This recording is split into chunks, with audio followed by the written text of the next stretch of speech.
Welcome to the Humanizing Work Mailbag, where we answer questions from the Humanizing Work community. In this episode, we're trying to make sense of the wave of ScrumMaster and Agile Coach layoffs that we've seen lately. If you've been impacted by these layoffs, please let us know.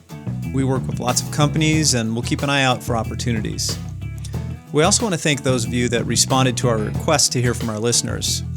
Hearing how the show impacts you has been very meaningful to us. If we haven't heard from you, please let us know your thoughts on the content of the Humanizing Work show by emailing us at mailbag@humanizingwork.com. And just a quick reminder to rate and review the Humanizing Work show in your podcast app, or if you're watching on YouTube, would you please subscribe, like, and share today's episode if you find it valuable to you. We really appreciate your help spreading the word about the show. And if you want to get access to more content that we produce beyond the show, you can sign up for our newsletter, where we share one key idea every week. You can sign up in the footer of any page at humanizingwork.com. All right, on to this week's mailbag question.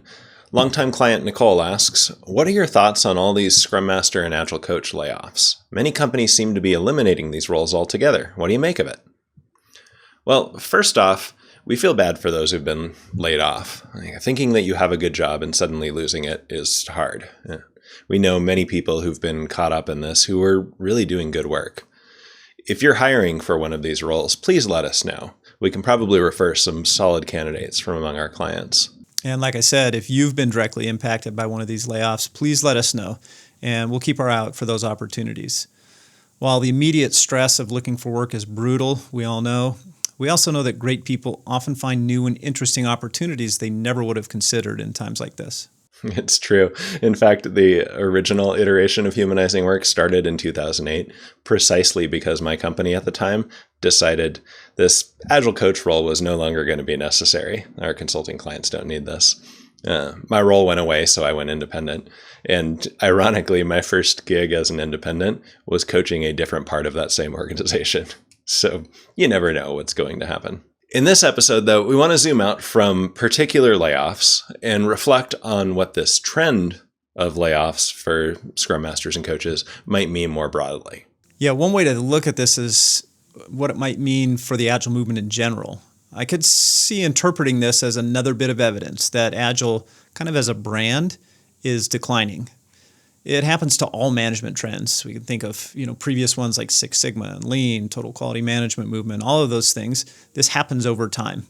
And if companies no longer see Agile as an innovative management practice, they're naturally going to start looking for something else to improve their organizations.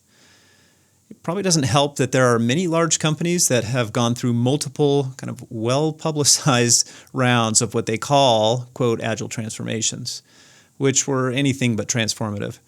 So those companies have paid millions to try to get the benefits promised by the Agile movement, and for a variety of reasons, haven't seen a good enough return on that investment to keep at it. We won't go into our perspective on what caused those transformation efforts to fail. That's kind of not the point of this episode. But send us an email if that's something you'd be curious to get our take on. So mailbag@humanizingwork.com is the best way to do that. Suffice it to say, those transformation efforts didn't work from the leadership perspective. So there's no use throwing good money after bad, as the saying goes. Probably a less extreme version of this is that Agile concepts have become business as usual. It doesn't feel to many leaders like it's a thing they need help with anymore. Like, I don't need a typing coach anymore. Everybody in our org knows how to type just fine. Which isn't to say that typing is out. It just doesn't feel like an innovative thing that requires direct attention anymore. As the water level of excitement and interest in Agile has kind of dropped, it may have exposed some issues, though, with how those roles were hired for and done in practice that were able to float under the radar for a while, to mix the metaphor.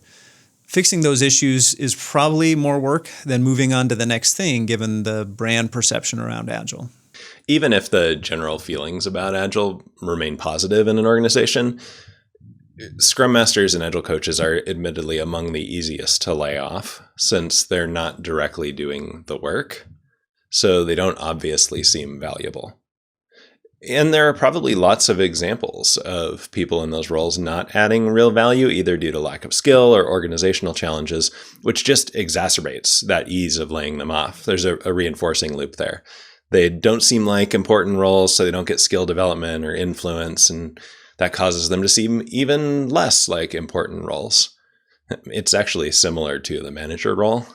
but without that positional power or authority to protect them in it. An example of this is the layoffs that we're hearing about are largely happening in big companies. That's why we're hearing about them. In these environments, we've noticed people spend a crazy amount of time in meetings. This makes it hard for anyone to do focused work. As a result, the potential for a good Scrum Master or coach to create a high-performing team has a ceiling on it, because the potential to have a high-performing team has a ceiling. So their contribution towards that is necessarily limited. It's ironic that this is the kind of context that particularly benefits from a high-value coach to cut through organizational impediments like excessive wasteful meetings and no time for focused work. But it's really hard to do that from within the system, especially at the team level. It did seem like there were way more coach roles than people who likely had the experience and skills to coach effectively. That's not new, but I think there is room for some excess capacity when economic conditions were good.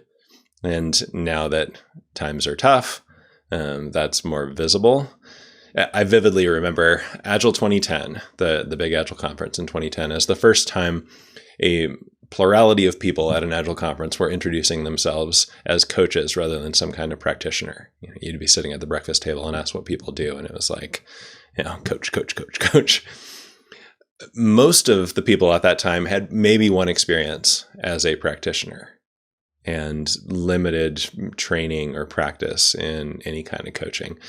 That bubble had to pop at some point. And like the lean metaphor Peter used earlier about the water level going down and exposing the rocks is, I think, some of what may be happening here. I think the lack of a career path for Scrum Masters would have also contributed to that. Many people got promoted into coach roles with larger areas of responsibility across a business unit or multiple teams, but didn't get the distinct skills required for that kind of coach work that would have allowed them to be successful. Yeah, I think there's a risk for these organizations of kind of throwing out the baby with the bathwater. While there's probably some waste in how the roles were and are being done in some organizations, we know of so many really effective coaches and Scrum Masters that are creating huge positive impacts both for their teams and for the organization in general. It reminds me of the example of Harry Nyquist at the original Bell Labs, which was really like the most innovative organization in the world at that time. And they came in to study what made the scientists at Bell most effective. And so they started with who had the most patents as just one way to say who should we study. And so they were studying the scientists that had the most patents to see if they could find common themes, like where did they go to school, what degrees did they have, what area of the world did they come from, what field of study were they in. And they didn't find any obvious similarities in those kind of external things. But as they started interviewing those scientists that had the most patents, they discovered that they all ate lunch with the same guy, a scientist named Harry Nyquist. And Harry didn't have that many patents. He had a fairly limited field of practice. But Harry knew who they should talk to about their current project and asked really great probing questions as they ate their lunch and was really helpful at connecting dots that seemed separated. Like, oh, this idea you're talking about sounds sort of like this thing over here. Have you considered that?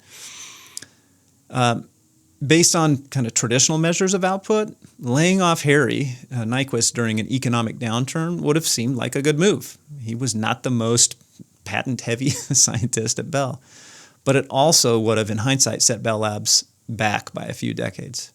A few implications to this trend that we're seeing. One is that managers in these organizations are going to have to level up big time because a lot of the capability building and system improvement work that was previously delegated to Scrum Masters and coaches is theirs now.